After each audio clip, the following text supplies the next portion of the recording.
The following is a presentation of WCTV and Eyewitness Sports. 77 years ago, our fathers brought forth on this continent a new nation. A Seminole nation, conceived in liberty, that all champions are not created equal. For a team that is of the people, by the people, and for the people shall never perish from this earth. This will be a 34-yard field goal with 29 seconds left. Far side hash mark. Here's the snap. The kick is airborne. It is good! Wide to the right. A date which will live in infamy. Ask not what your country can do for you. Ask what you can do for your country. When they're in this situation right here, these two linebackers right here concerns me. That the only thing we have to fear is fear itself. If you don't want to practice, sit down. Read my lips. No, read my lips. Cut it loose, 92, baby.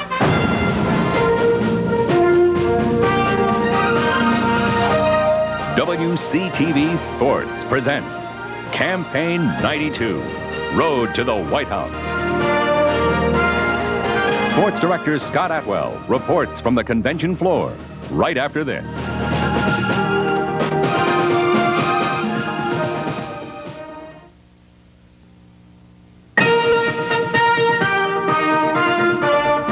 Hello, everyone. Dan Rather, CBS News, in our anchor booth. The campaign for the most cherished prize in the land is about to begin. The road to the White House is certain to follow bumpy and uncertain terrain, but one party has positioned itself for the long haul. For more on the story, let's go down to the convention floor where correspondent Scott Atwell is standing by. Scott? All right, Dan, thank you very much. I'm down here in the Florida State delegation, a group that's trailing in the polls right now, but when the final vote is taken in January, they expect to be in the hunt. You know, the strategy in this camp in years past has been to go for an all-out offensive, but after losing some support internally, they may have to pull back the reins in this campaign. Here's Don Evans.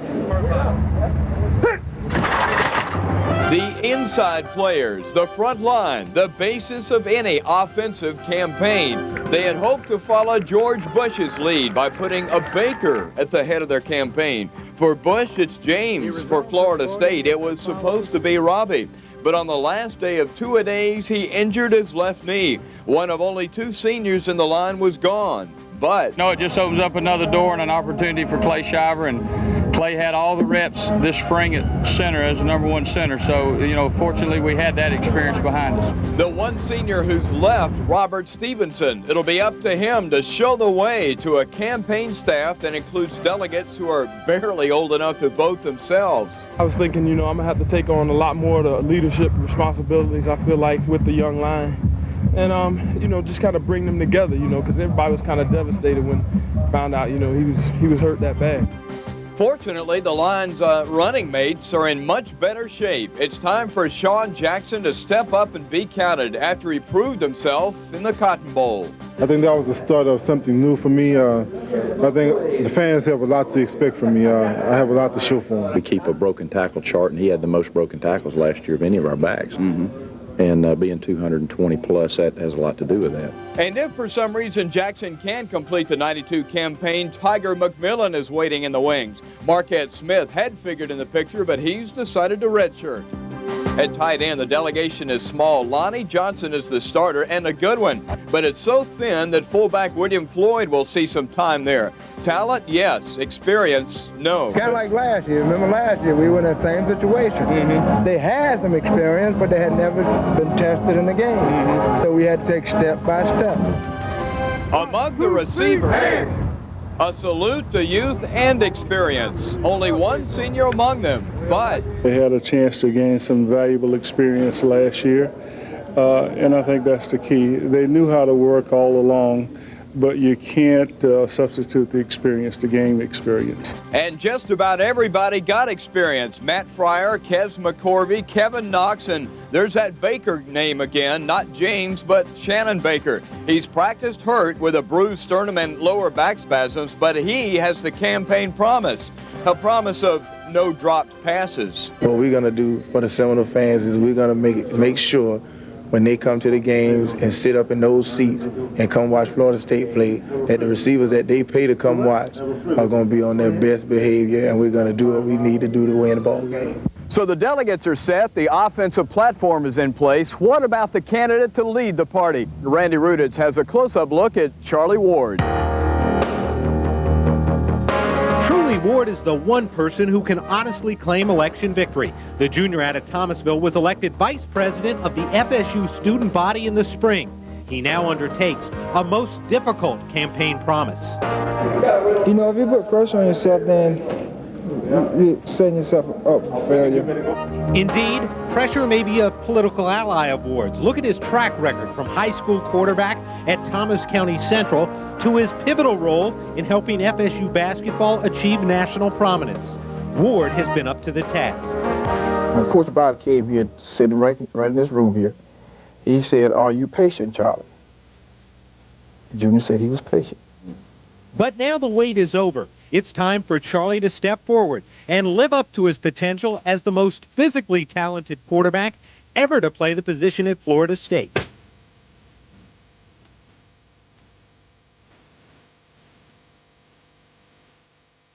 There's nothing more you can say about, you know, how to be a big-time quarterback. Well, you just have to go out and do your job like everyone else. Many people believe it's Charlie Ward's manifest destiny to lead Florida State to the national title. To paraphrase the first president of the United States, George Washington, Florida State will walk on untrodden ground. Do you think about the national title? You always think about it, but if you take one step at a time, then the next championship take care of itself.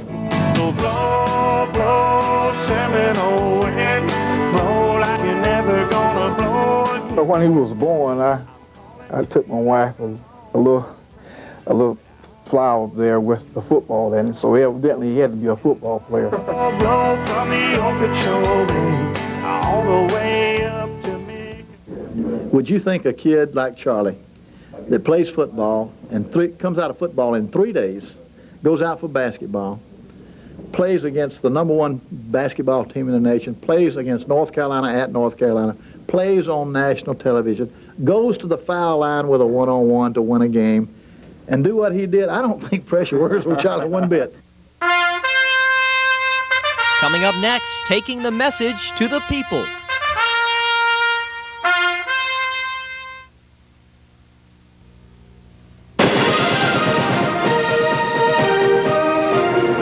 For the past 45 years, the Florida State delegation has been running for the White House as an independent. But in 1992, they joined an established party, the Atlantic Coast Conference. And to win over these new votes, the Seminoles are planning an old-fashioned whistle-stop tour, taking their message to the heartland of America.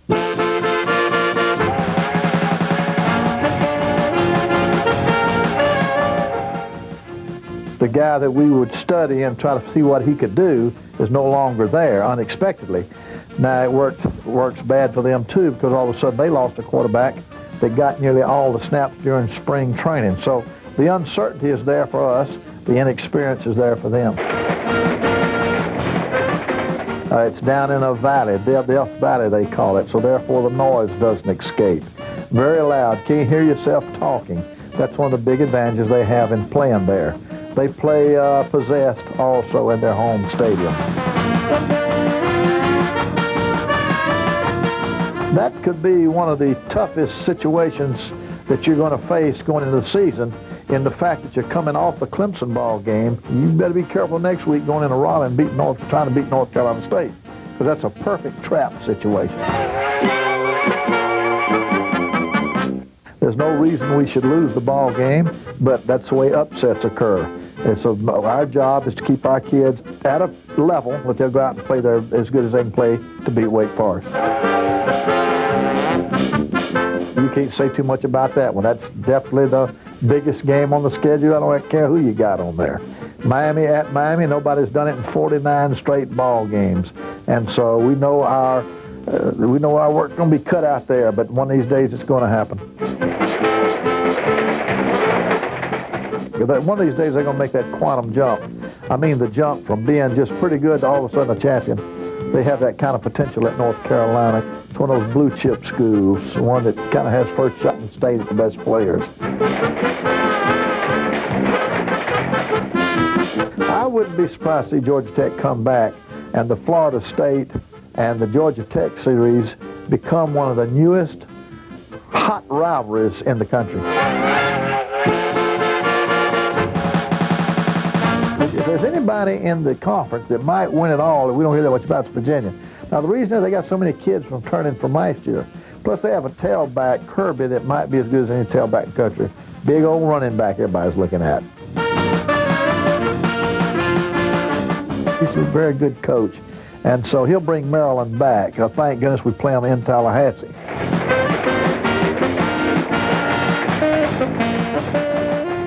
They got a new coaching staff. I don't know what to expect from them. It's a game we'll be heavy favored to win, and we just got to go out and play as good as we can play and win it. It'll be a great game. I think that game, as long as Steve's down there and we don't go crazy up here, there's no reason that shouldn't be an even series. That the home team has the advantage. They're at Vanderbilt. Now that is a surprise because they usually have an open date before our ball game. And that will be, well, that's their problem. Coming up next, defending the cause.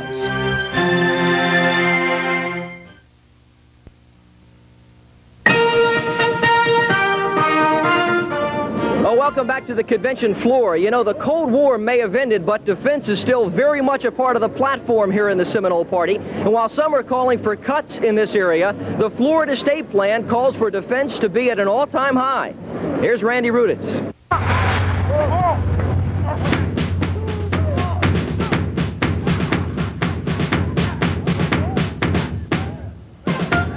The battle lines are drawn, and Florida State's defense is clearly winning votes from both the players and the coaching staff alike. There's talent there. We got some depth. We got some guys that have a chance of becoming great players. We got to just keep working, stay healthy, and yeah, I think it could happen. Footen and Simpson and McIntosh hold down a front sure to give opposing quarterbacks election night jitters. This could be the quickest front we've ever seen at Florida State. McIntosh is the wild card, moving from defensive end to nose guard. He really can move and make things happen. We've got a front line of people that they're all capable of making plays and big plays. And it's the nose guard that may be the key to make the line's approval rating soar.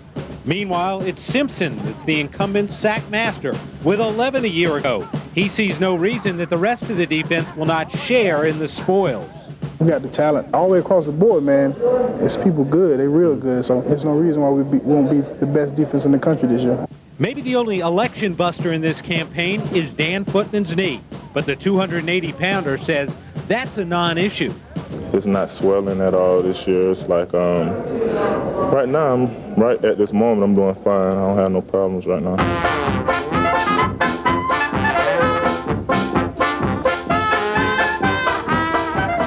This election night coverage sure to appeal to the viewers, despite Terrell Buckley's premature departure. Skeptics beware. Clifton Abraham will carry on the tradition of previous Thorpe Award winners. I'm an offensive-minded defensive person, but I feel like, if I catch an interception, I feel like I can score at any point of the field. The sophomore from Texas joins Henry, Davis, and Fowler in a secondary whose primary goal is to win any and all runoffs. We're just growing better and better each day. I think we'll become more consistent as the season comes.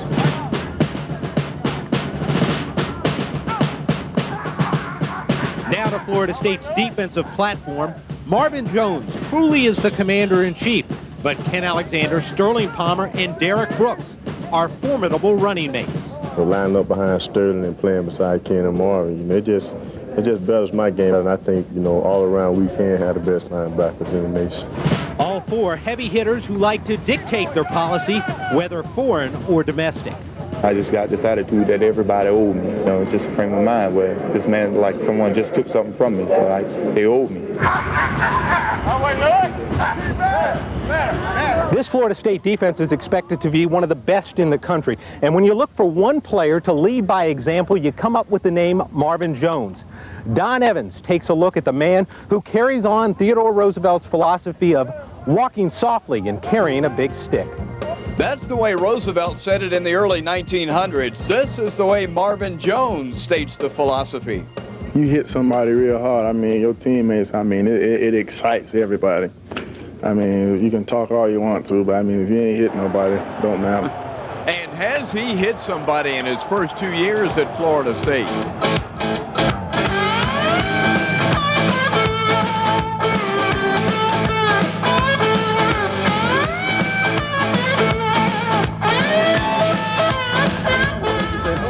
And there's bad news for FSU opponents. Jones has only gotten better for this season. I'm carrying more weight this year, and I'm not as tired. I mean, I don't tire out as fast like I did when I came back last year. I mean, because I really did a lot of running and, you know, getting the feel of carrying that extra load. You know, he picked up where he left off as far as smartness and knowing what to do, and he is very alert and very smart out there, and he even knows more than he did last year. He'll need to. With Kirk Carruthers gone, Jones will be calling the defensive signals this year, and he is a preseason All-America to boot, but he is obviously learning to deal with the high expectations. Hope I make it to the news tonight. Marvin, he's lost the adolescent stage. He's maturing into a man. You can see it. It's really, it's apparent. That's everybody's goal. I mean, is to be the best, to be All-American. I mean, that's just something that I feel like I owe, you know, I owe my team. He's all business on the field. Off it, there's time for the fans, like this little guy. See, this is my buddy. See, this is my buddy. They've been buddies for a couple of years. Come and see me all the time. Say hi, say hi, say hi. Okay, so kids are a standard way to win political campaigns, but Jones does his campaigning in a different way and gives a whole new meaning to the term press the flesh. Number one, he's got all the tools physically. But a lot of guys have all the tools physically. But he has all the tools and a great desire to be the best. I've seen other guys with great tools that won't pay the price. They won't go down. Marvin Jones plays every down as hard as he can play. That's the greatest thing he's going. He does not know how to slack off. If Marvin Jones stays healthy, he's going to make All-American. You just can't keep him out of there. Coming up next, the issue that won't go away.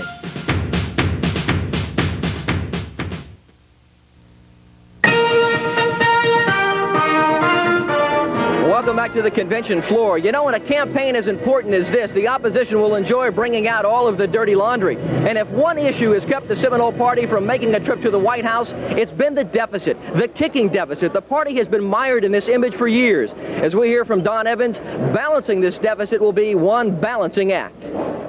In 1991, the deficit kept mounting as the season wore on. He lets it go, and he misses it wide right. On 4th down and 10, it is a high snap. Scott Player is after it, so are Cougar players, and Player is going to go down at the 4-yard line. Ground level. Just kicks it low. Doesn't hit it good. The deficit with Mowry at the controls had grown to 8. Bring on Jerry Thomas, who was perfect on those and missed only 3 field goals, but one was the biggest in FSU history. It's up. Missed it to the right. The fallout from that miss helped Thomas decide not to come back in this election, leaving Mowry to fight the kicking deficit alone. So what effect has the lack of veteran competition had on him? None whatsoever. You know, coming in this season, I had one goal, and that was, you know, to get everything back. You know, it might have taken me the whole season with Jerry here, but, you know, now that he's gone, it has opened a little door, you know, but I still have to work hard and get the job. The candidates to back up Mowry consisted of 10 walk-ons. The one of that bunch to move to the front, Keg Goodwin, a 6'1" junior from Tampa. As for Mowry, his biggest adjustment will be in his campaign philosophy. Confidence is going to be a big thing for me. You know, I worked a lot this summer on trying to get my confidence back and trying to, you know, just make the little kicks here and there and not worry about everything. The punting game turned out to be a deficit in '91 also. John Wimberly lost the job to Scott Player, but he averaged only 40 yards a kick. Now Wimberly is healthy and hungry to turn into an asset. We've really had the rap of bad kickers and punters, and special teams in the whole just haven't been that good. And I'm really looking forward to it. It's been something I've been looking forward to all summer, and getting back here is I really want to go in and change that, and I really think I can. Wimberly's biggest competition will come from a freshman, USA Today All-American Sean Liss, but he welcomes the challenge. You know, I didn't want to come back and get in a lax atmosphere where I was just, you know, I knew I was going to have the job and I didn't have to really work hard to keep it or anything like that. But I'm glad he has come in. It really has helped me out a lot. Florida State, hoping kick 'em out, will have a whole new meaning this campaign. Well, the Seminole Party has patiently waited its turn to be elected to football's highest office, but another tough campaign lies ahead. The primaries will be cast by November, and the final vote will be taken in January. Maybe this time, the Florida State delegation will win that trip to 1600 Pennsylvania Avenue. He's got high apple pie in the sky. Hope so anytime you're getting low, instead of letting go.